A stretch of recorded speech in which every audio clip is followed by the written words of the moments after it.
विशाल mega mart bumper भर्तियां 2025। ये सुखद खबर जैसे ही मैं गांव वालों को सुनाता हूं तो गांव वाले खुशी से औंधे पौंधे हो गए। इसी खुशी में गांव वालों ने महाभोज रखा जिसके अंदर नाना प्रकार के व्यंजन थे। तभी मिस्टर दयाल अपनी टीम के साथ मेरे पास आते हैं और मुझसे कहते हैं कि बम्पर भर्ती का फॉर्म विशाल मेगा मार्ट के मालिक ने उसके कर्मचारी को दिया था, लेकिन वो कर्मचारी अपने गाँव चला गया और जब से वो वापस आया ही नहीं। तो तुम्हें उसके गाँव जाना है और उसकी डुई में सुई लगाना है और बम्पर भर्ती का फॉर्म लेके आना है। ये झाड़ बराबर काम करने के लिए मैं आ जाता हूँ उस कर्मचारी के गांव में, लेकिन यहाँ पे आके तो मेरा दिमाग ही खराब हो जाता है क्योंकि मनुष्य जाति का एक भी मानव मेरे स्वागत के लिए यहाँ उपस्थित नहीं था। मैं ये बात तो समझ गया था कि गांव के लोग अपनी पत्नी और बच्चों के साथ सो रहे होंगे। मैं उनको उठाने के लिए पहुँच जाता हूँ उनके घर के अंदर, लेकिन ताजमहल की बात तो ये थी कि किसी भी घर के अंदर कोई भी गाँव वाला नहीं था। मैं गाँव के और अंदर गया, मैंने देखा कि यहाँ पे बाहुबली का रथ और गांधी जी का चक्रा भी रखा हुआ है और तभी मैं देखता हूँ तबले से भरा हुआ वृक्ष। मैं समझ गया कि ये वही पेड़ था जिसको इंडियन आइडल से निकाला गया है। मैं सफलता की सीढ़ियां चढ़ने लगा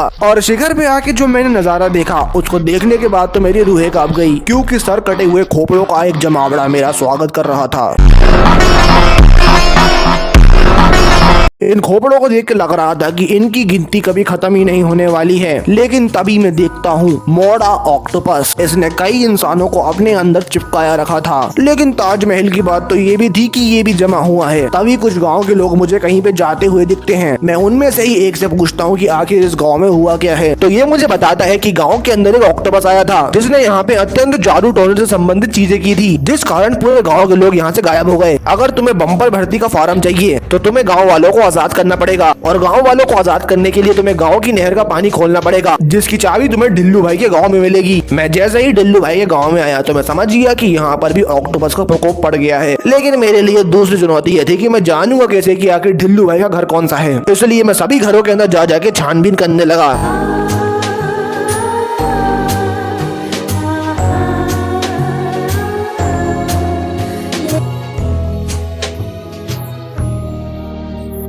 अभी मुझे यहाँ पे पलंग तोड़ पलंग दिखा और मैं समझ गया कि यही ढिल्लू भाई का घर है और उसी के बाजू में रखी थी नहर की चाबियां। इन चाबियों को उठा के मैं सीधा जाता हूँ नहर के पास और नहर का पानी मैं खोल देता हूँ और ये नहर का पानी खुलने के बाद सीधा ऑक्टोपस की गेंद में जाके लगता है, जिससे ये ऑक्टोपस तुरंत खत्म हो जाता है और गाँव वाले आजाद हो जाते हैं। और मैं भी बम्पर भर्ती का फॉर्म गाँव वालों के पास ले आता हूँ जिससे वो बम्पर भर्ती के फॉर्म से अपनी भर्ती करवा ले और विशाल मेगा मार्ट में भर्ती हो जाए।